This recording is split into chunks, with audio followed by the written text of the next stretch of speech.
তো হয়তো কিছুই নাহি পাবো, তবুও তোমায় আমি দূর হতে ভালোবেসে যাব। যদিও ওগো কাঁদো মোর বিরহ ভালোবাসা, জানি তুমি বুঝিবে না কবু তারই ভাষা। তোমার এই জীবন কাটা আমি যেমন কেন মিছে ভাব। তো জাস্ট এখানে না পাওয়ার একটা খুব এখানে বোঝানো হয়েছে, জাস্ট এটা আমরা দেখে নেব যে তারা এখানে কী বোঝাতে চেয়েছে এবং কী প্রশ্ন করেছে। তো এক নম্বর হচ্ছে কল্যাণীর পিতার নাম কি? তোমরা সকলেই জানো যে কল্যাণীর পিতার নাম হচ্ছে শম্ভুনাথ সেন। তারপর হচ্ছে তারপর বুঝলাম মাতৃভূমি আছে, বুঝিয়ে লেখো। তো খেয়াল করো, পরের বার বিয়েতে রাজি না হয় কল্যাণী সম্পর্কে অনুপম এই উক্তিটি করেছে। অনুপম কানপুরে এসে কল্যাণী ও তার পিতার সামনে হাত জোর করে ক্ষমা চেয়ে আবার বিয়ের প্রস্তাব দেয়। কিন্তু এখন আর বিয়েতে কল্যাণীর কোনো আগ্রহ নেই, সে মনোযোগী হয়ে আছে দেশমাতৃকার সেবার প্রতি। অনুপমকে ফিরিয়ে দেয়, সে বলে মাতৃ আজ্ঞা আছে, তাই সে উদ্দীপকের উক্তিটি করেছিল। গণাবল হচ্ছে উদ্দীপকের কথকের মনের ভাব অপরিচিত গল্পের অনুপমের মনোভাবের সাথে কতটুকু সম্পর্কিত তা এটা আলোচনা করতে হবে। তো এখানে যে গল্পকথক যে কথাটা বলছে এটার সাথে জাস্ট আমরা অনুপমের চরিত্রের মিলটা গঠিয়ে দেবো, তাহলেই হয়ে যাবে।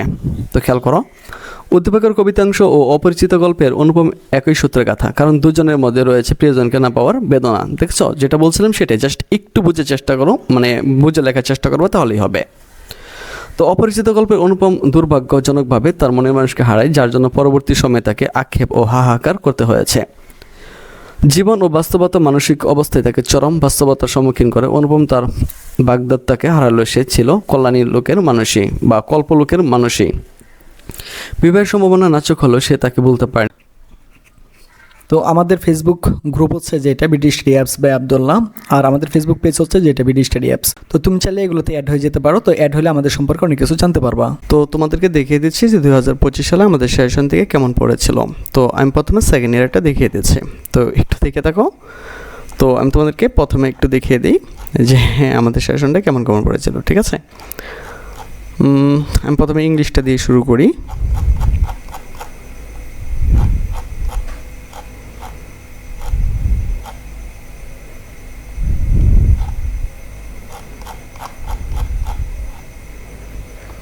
ওকে, তো দেখে নাও 2025 সালে আমাদের সেশনটা কেমন কমন পড়েছিল। প্রথমে তোমাদেরকে ইংরেজিটা একটু দেখিয়ে দিচ্ছি।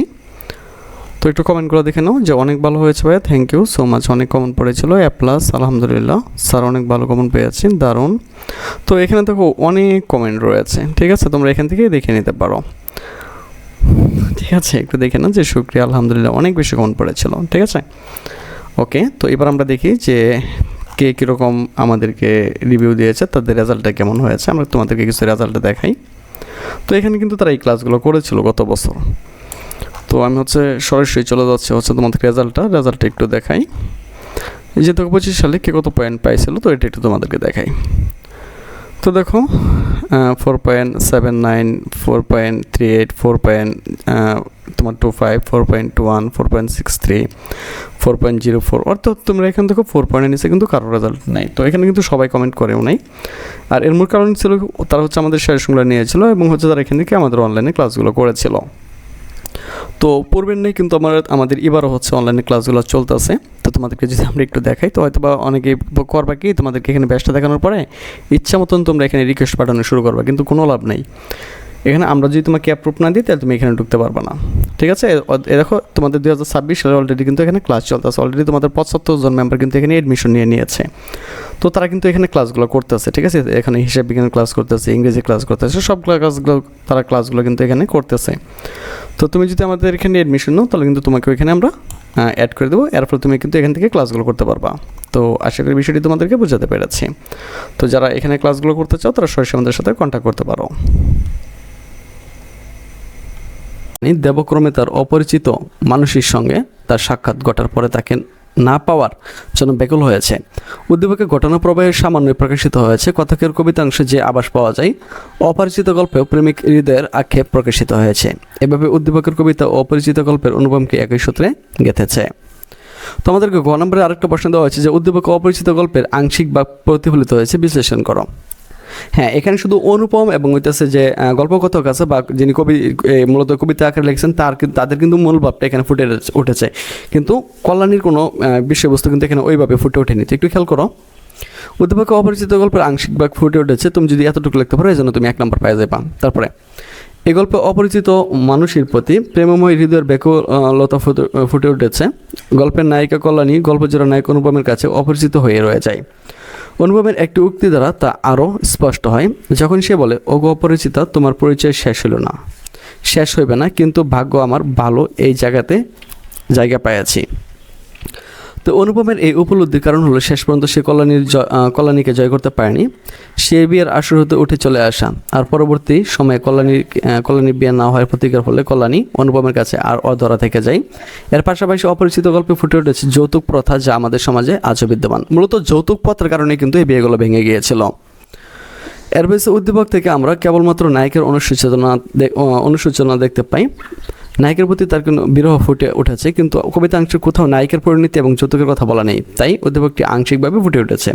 তো আমরা কিন্তু এগুলো এইভাবে লিখতে পারি। ঠিক আছে, দেখো এটাকে কিন্তু আমি 3টা ভাগে ভাগ করেছিলাম। ধরো যে এটা একটা ভাগ, এটা একটা ভাগ, এটা একটা ভাগ, এটা একটা ভাগ, অর্থাৎ 4টা স্টেপে কিন্তু আমি লিখেছিলাম।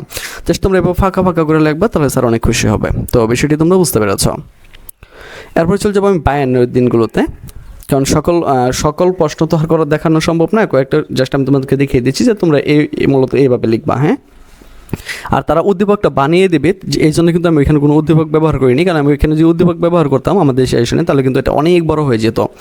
হয়তো সেটা তোমাদের অনেকেরই মন খারাপের কারণ হতো। তো জাস্ট আমি ওইটা ওইভাবে করিনি। জাস্ট আমি এখানে ক এবং খগুলো দিয়ে দিয়েছি, এবং গগুলো তো তোমাদের গ এবং গ যেটা আছে সেটা হচ্ছে উদ্দীপক থেকে তোমাদেরকে সামঞ্জস্য করে লিখতে হবে। তো খেয়াল করো, বর্ণবাদ, বৈষম্য আর নিপীড়নের কারণে শাসক গোষ্ঠীর বিরুদ্ধে একসময় ফুঁসে ওঠে দক্ষিণ আফ্রিকার কালো মানুষগুলো। এদের পুরোধা ছিলেন নেলসন ম্যান্ডেলা। আন্দোলন নৎসাত করতে শুরু হয় নির্যাতন, তাকে পুরে দেওয়া হয় জেলে, সশ্রম কারাদণ্ডে দণ্ডিত করা হয় তাকে। পাথর ভাঙার মতো সীমাহীন পরিশ্রমে কাজ করতে গিয়ে একসময় অসুস্থ হয়ে পড়েন তিনি। কিন্তু এই সময় পাষাণ হৃদয়ের মানুষের পাশাপাশি কিছু ভালো মনের মানুষও ছিল সেখানে, যাদের ভালোবাসা, মমত্ববোধ আর সেবায় স্বীকৃত হয়েছেন তিনি। অবশেষে দীর্ঘ 27 বছর পর কারাভোগের পর তার মুক্তি মেলে। তো ক নম্বর প্রশ্ন করা হয়েছে, 52 দিনগুলো রচনায় বর্ণিত মহিউদ্দিন সাহেব কোন রোগে ভুগছিলেন? খুবই গুরুত্বপূর্ণ প্রশ্ন, খেয়াল করো। 52 দিনগুলো রচনায় বর্ণিত মহিউদ্দিন সাহেব হয়েছে কি পোলোরিসিস বা বক্ষব্যাধি রোগে ভুগছিলেন। তো এরপর খ নম্বর প্রশ্ন হচ্ছে যে মানুষের যখন পতন আসে তখন সে পদে পদে ভুল হতে থাকে, কোন প্রসঙ্গে লেখক এই কথা বলেছিলেন? তো খুবই সুন্দর একটা প্রশ্ন। দেখো, ভাষা আন্দোলনের মিছিলে গুলি করে মানুষ মারার সরকারের এই ভুল পদক্ষেপের কথা ভেবে লেখক আলোচকটি ব্যক্ত করেছেন। বাংলা ভাষাকে রাষ্ট্রভাষা করার দাবিতে শুরু হয় ভাষা আন্দোলন। আন্দোলনকে স্তব্ধ করার জন্য 140 ধারা জারি করা হলেও আন্দোলন থেমেনি, বরং আরও তীব্র হয়ে ওঠে। মুসলিম সরকারের অপরিণাম দূরদর্শিতার কারণে নিহত হলে অনেকে। সরকারের ভুল পদক্ষেপের কথা ভেবেই লেখক বলেছেন মানুষের যখন পতন আসে তখন পদে পদে ভুল হতে থাকে। যাই হোক, গ নম্বর হচ্ছে, দেখো উদ্দীপকে নেলসন ম্যান্ডেলার সাথে 52 দিনগুলো রচনায় লেখকের সাদৃশ্যপূর্ণ দিকটি তুলে ধরো। তো মূলত নেলসন ম্যান্ডেলা মূলত সে তার বর্ণপ্রথার জন্য সে কাজ করছিল, আর ভাষা আন্দোলনের সময় মূলত শেখ মুজিবুর রহমান মূলত এখানে কোনো বর্ণপ্রথা নিয়ে নেয়নি, মানে আংশিক একটা মিল রয়েছে। হ্যাঁ, এটা একটু দেখিয়ে দেবো। তো উদ্দীপকে নেলসন ম্যান্ডেলার সাথে 52 দিনগুলো রচনায় লেখকের সাদৃশ্যপূর্ণ দিকটি হলো কারাবরণ, মানে তারা দুজন কারাবরণ করছিল, এই দিকটাই শুধু মিলে। তো আমরা একটু দেখবো। 52 দিনগুলো রচনায় 1952 সালে বঙ্গবন্ধু শেখ মুজিবুর রহমানের জেল জীবন ও জেল থেকে মুক্তি লাভের স্মৃতি বিবৃত হয়েছে। তৎকালীন পাকিস্তানি শাসক গোষ্ঠীর অপশাসন ও বিনা বিচারে বছরের পর বছর রাজবন্দীদের কারাগারে আটক রাখার প্রতিবাদে লেখক 1952 সালে অনশন বা ধর্মঘট করেন। কারা কর্তৃপক্ষ অনেক চেষ্টা করে তার অনশন ভাঙাতে পারেনি। তিনি বলেছেন, এ দেশকে ও দেশের মানুষকে ভালোবাসি, তাদের জন্য জীবন দিতে পারলাম, এই শান্তি। এ থেকেই তার দেশপ্রেম স্পষ্ট হয়ে ওঠে। তো উদ্দীপকে বর্ণিত নেলসন ম্যান্ডেলাও ছিলেন দেশ ও জাতির কল্যাণে নিবেদিত প্রাণ। বহিরাগত শৈতাঙ্গ শাসক গোষ্ঠীর বৈষম্য নীতি আর নিপীড়নের বিরুদ্ধে ফুসে ওঠা দক্ষিণ আফ্রিকার কৃষ্ণাঙ্গ জনতার নেতৃত্বে ছিলেন নেলসন ম্যান্ডেলা। এজন্য তাকে সশ্রম কারাদণ্ড দণ্ডিত হয়ে 27 বছর নির্যাতন সহ্য করতে হয়। কিন্তু তবুও তিনি শাসক গোষ্ঠীর কাছে নত স্বীকার না করে জনগণের ভালোবাসা থেকে দূরে সরে যাননি। এখানে উদ্দীপক নেলসন ম্যান্ডেলার সাথে 52 দিনগুলো রচনার লেখকের সাদৃশ্য মিলে। হ্যাঁ, এটা ঠিক আছে যে তারা দুজনে কারাবরণ করছিল। গ নম্বরটা খেয়াল করো, প্রেক্ষাপটে ভিন্ন হলো চেতনাগত ঐক্য নেলসন ম্যান্ডেলা ও বঙ্গবন্ধু শেখ মুজিবুর রহমানকে একই সূত্রে গেঁথেছে, মন্তব্যটি বিশ্লেষণ করতে হবে। তো একটু খেয়াল করো যে এখানে প্রথমে কিন্তু আমি দেখো এখানে 3টে স্টেপে শেষ করছি, যে একটা স্টেপ, এই যে একটা স্টেপ, এই যে একটা স্টেপ। তো তোমরা এইভাবে ফাঁকা করে দিয়ে লিখবা, তাহলে অনেক সুন্দর হবে। তো গ নম্বর দেখো, উদ্দীপকে বর্ণিত নেলসন ম্যান্ডেলার লক্ষ্য ছিল দক্ষিণ আফ্রিকার নির্যাতিত মানুষের মুক্তি, এবং বঙ্গবন্ধু শেখ মুজিবুর রহমান ও বাংলাদেশের মানুষের জন্য একই লক্ষ্য নিয়ে সংগ্রাম করেছেন। এই চেতনায় দুজনকে এক সূত্রে গেঁথেছে। খ পরে খেয়াল করো, 52 দিনগুলো রচনায় আলোকে বঙ্গবন্ধু শেখ মুজিবুর রহমানের সংগ্রামী জীবন পরিচয় পাওয়া যায়।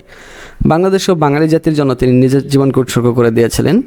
তৎকালীন স্বৈরাচারী শাসক গোষ্ঠীর শাসন নির্যাতন থেকে দেশের মানুষের মুক্তি চেতনার জন্য তিনি জীবনের অধিকাংশ সময় নিজের নির্জন কারাপ্রঘটে কাটিয়েছেন, কিন্তু অত্যাচারী শাসকের কাছে মাথা নত করেননি। ঠিক একইভাবে নেলসন ম্যান্ডেলার যে কাহিনীটা আছে এটা তুলে ধরবা, তাহলেই হয়ে যাবে। ঠিক আছে, এরপর দেখো 4 নম্বর, 18 বছর বয়স। তো এটা এই কবিতাটা কিন্তু 100% গুরুত্বপূর্ণ, এখান থেকে কিন্তু প্রশ্ন করা হবে। খেয়াল করো, সুজন ও সাধন সহপাঠী এবং লেখাপড়ায় বেশ ভালো। স্কুল জীবন পার হতে না হতে সুজন মিশে যায় কিছু অসৎ বন্ধুর সাথে, লেখাপড়ার পাঠ চুকে যায় ওইখানে।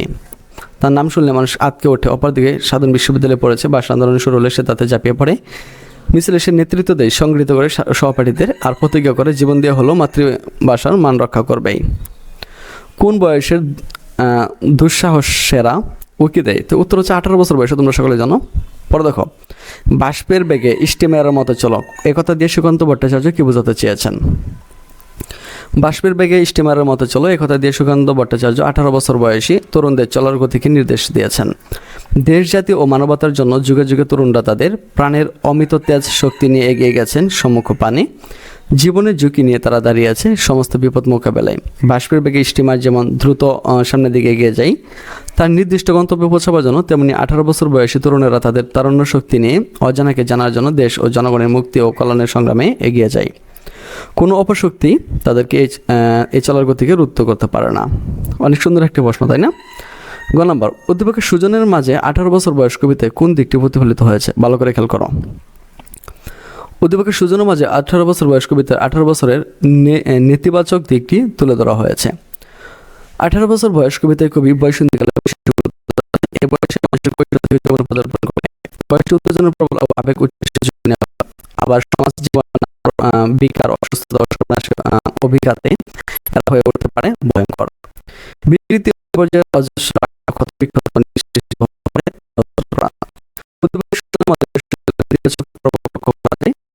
বয়সের এই পর্যায়ে মিশেষে নিজেকে ধ্বংস করে দিয়েছে এবং বিকৃতি এবং বিপর্যয় অজস্র জড়িত। এখন ভয় এবং ঘৃণার নাক শিখায়। 18 বছর বয়সে 18 বছরের বয়সের নেতিবাচক দিকটি ফুটে উঠেছে। দেখো এখানে কিন্তু আমি 3টা স্টেপ লিখছি, যে 1, 2, 3টা। তো জাস্ট তোমরা এইভাবেই লিখবা। গ নম্বর বলা হয়েছে যে উক্ত দিকটিকে 18 বছর বয়স কবিতার মূল ভাব তোমার মতের পক্ষে যুক্তি দিয়ে বিচার করো। তো খেয়াল করো, তরুণের নেতিবাচক দিক 18 বছর বয়স কবিতার মূল ভাব নয়। নেতিবাচক দিক মানে কি, খারাপ দিকটাকে এখানে বোঝানো হয়েছে। হ্যাঁ, এটা তো আর মূল দিক না বা মূল ভাব হইতে পারে না। তো 18 বছর বয়স কবিতায় কবি 18 বছর বয়সে জয়গান করেছেন। এ বয়স বহু ইতিবাচক বৈশিষ্ট্যে চিহ্নিত। জড় নিশ্চল প্রথা জীবনকে পেছনে ফেলে মানুষ নতুন জীবনের রচনার স্বপ্ন, কল্যাণ ও সেবাব্রত, উদ্দীপনা, সাহসিকতা, চলার দুর্বার গতি, এসবে 18 বছর বয়সের বৈশিষ্ট্য। কবি প্রার্থনা করেন এসব বৈশিষ্ট্য যেন জাতীয় জীবনের চালিকা শক্তি হয়ে দাঁড়ায়। 18 বছর বয়সে এই ইতিবাচক দিকটি কবি প্রত্যাশা। অধ্যাপকের সুজন ও সাধনের মধ্যে 18 বছরের প্রভাব প্রতিফলিত হয়েছে। সুজনের মধ্যে প্রতিফলিত হয়েছে এই বয়সে নেতিবাচক প্রভাব, যার কারণে সে অসৎ বন্ধুদের সাথে মিশে নষ্ট হয়ে গেছে। অন্যদিকে সাধনের মধ্যে ঘটেছে এ বয়সে ইতিবাচক প্রকাশ, যার কারণে সে জাতীয়তাবোধে উদ্বুদ্ধ হয়েছে, ঝাঁপিয়ে পড়েছে ভাষা আন্দোলনে এবং নেতৃত্ব দিয়েছে মিছিলে। মাতৃভাষার সম্মান রক্ষার্থে সে দৃঢ়প্রতিজ্ঞ। 18 বছর বয়স কবিতা কবি এদেশের বুকে 18 বছর বয়স কামনা করেছেন, কারণ 18 বছর বয়সের পারে সমস্যা পীড়িত এদেশের সকল সমস্যার সমাধান করতে। এজন্য যদি তাদের প্রাণও যায় তবুও তারা পিছু পা হবে না, কারণ তারা জানে রক্তদানে পূর্ণ। আবার উদ্দীপকটি সুজন ও সাধনের দুটি প্রেক্ষাপট তুলে ধরে এ বয়সের ইতিবাচক দিকটির প্রত্যাশা ব্যক্ত হয়েছে। এ বয়সে পদস্থলনের যে বিষয়টি কবিতায় আছে তা উদ্দীপকে নেই, তাই উক্ত দিকটি 18 বছর বয়স কবিতার মূল ভাব নয়। এরপর আমাদের সর্বশেষ প্রশ্ন, যে নবাব সিরাজউদ্দৌলার যে তোমার নাটকটা রয়েছে, এই নাটক থেকে খেয়াল করো, খলিল মোল্লা ছিল গ্রাম প্রধান ও শান্তি কমিটির প্রধান। শান্তি কমিটিতে বোঝো নাকি মুক্তিযুদ্ধের সময় যারা আর কি ওদের পক্ষে ছিল, পাকিস্তানিদের পক্ষে, তার সহকারী হিসেবে অনেকের নাম শোনা যায়। এরা মহান মুক্তিযুদ্ধে মুক্তিগামী মানুষের সাথে প্রতারণা, অত্যাচার প্রভৃতি কাজে লিপ্ত ছিল। এরা দেশমাতৃকার প্রতি মমতা না দেখে পাকিস্তানি বাহিনীকে সহায়তা করে নিজেদের স্বার্থের জন্য। ক নম্বর, সিরাজউদ্দৌলার বা সিরাজের প্রধান সেনাপতির নাম কি তোমরা সকলেই জানো, যে মীর জাফর। ক খ নম্বর হচ্ছে গড়লোক অবিশ্বাসী হলে বাড়ির লোকের পক্ষে সবই সম্ভব বলতে কি বোঝানো হয়েছে? এখানে মির্জাফরের বিশ্বাসঘাতকতাকে বোঝানো হয়েছে এবং হচ্ছে তার খালা ঘুষুরি বেগমের কথা বলা হয়েছে। দেখো একটু, গড়লোক অবিশ্বাসী হলে বাড়ির লোকের পক্ষে সবই সম্ভব উক্তিটি দ্বারা নবাব সিরাজউদ্দৌলার আত্মীয় বা পরিজনদের বিশ্বাসঘাতকতার দিকটিকে বোঝানো হয়েছে। খেয়াল করে, নবাব সিরাজউদ্দৌলার বিরুদ্ধে তার আত্মীয় পরিজনরা ষড়যন্ত্রে লিপ্ত হয়। এভাবে নবাবকে সিংহাসনচ্যুত করা যায় এবং নিজেদের স্বার্থ উদ্ধার করা যায়। সে ভাবনায় এরা সবাই একাট্রা। তারা সজ্ঞানে নবাবের সাথে বিশ্বাসঘাতকতা করে, আর বিশ্বাসঘাতকতার সুযোগে গ্রহণ করে ইংরেজরা। তারা নবাবকে আক্রমণ করার সুযোগ খোঁজে। সার্বিক পরিস্থিতি আজ করতে পেরে নবাব স্ত্রী লুৎফুন্নেসা প্রশ্নোক্ত উক্তিটি করেন। তো গ নম্বর বলা হয়েছে উদ্দীপকের খলিল মোল্লার সাথে ঘসেটি বেগমের সাদৃশ্য আলোচনা করো। হ্যাঁ, এটা দুজনের চরিত্রে মিল রয়েছে। খেয়াল করো, উদ্দীপকের খলিল মোল্লা যেমন পাকিস্তানিদের সাথে হাত মেলায়, তেমনি ঘসেটি বেগম সিরাজউদ্দৌলার শত্রুদের সাথে হাত মেলায়।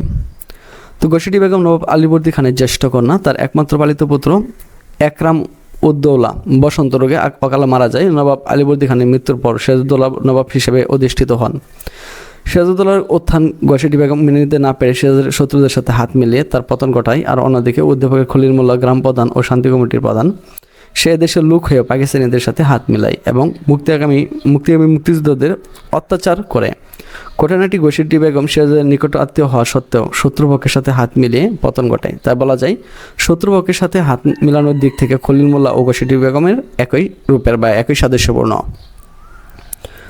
গণমাটি দেখো যে উদ্দীপকের ঘটনা আর সিরাজউদ্দৌলা নাটকের ঘটনা আংশিক প্রতিফলন ঘটেছে। কারণ হ্যাঁ, সিরাজউদ্দৌলা ছিল কি তার মতো রাজ্য রক্ষার জন্য কাজ করেছিল, আর এটা ছিল মুক্তিযুদ্ধ। দুই জিনিস একটু ভালো করে দেখো। উদ্দীপকের ঘটনা এবং সিরাজউদ্দৌলা নাটকের ঘটনা আংশিক প্রতিফলন ঘটেছে। মন্তব্যটি যুক্তিপূর্ণ বা যুক্তিযুক্ত। ব্যক্তিগত স্বার্থসিদ্ধি চরিতার্থ করার অভিপ্রায় মির্জাফর, রাজবল্লভ, রায়দুল্লভ, ঘসেটি বেগম, জগৎ শেঠ, ওয়াটস, লর্ড ক্লাইভ প্রমুখ একত্রিত হয়েছে। প্রত্যেকে তাদের ব্যক্তিগত স্বার্থকে চরিতার্থ করার অভিলাষেই প্রথম দিকে নবাব বিরোধী কার্যকলাপ শুরু করে। তো ঘসেটি বেগম সিরাজউদ্দৌলার সম্পর্কে খালা। তার একমাত্র পুষ্যপুত্র অকালে মারা যায়। নবাব আলীবর্দী খানের মৃত্যুর পর সিরাজউদ্দৌলা সিংহাসনে বসেন। কিন্তু ঘসেটি বেগম সিরাজউদ্দৌলার উত্থান মেনে নিতে পারেনি। জাস্ট আগেরটার মতোই, ঠিক আছে, জাস্ট আগেরটার মতোই, আর কিছু না। যাই হোক, এরপর হচ্ছে অপরদিকে উদ্দীপকের খলিল মোল্লা এদেশের লোকে মুক্তিযোদ্ধা ও দেশের বিরুদ্ধে অবস্থান নেয় এবং পাকিস্তানি বাহিনীকে বিভিন্নভাবে সহায়তা করে।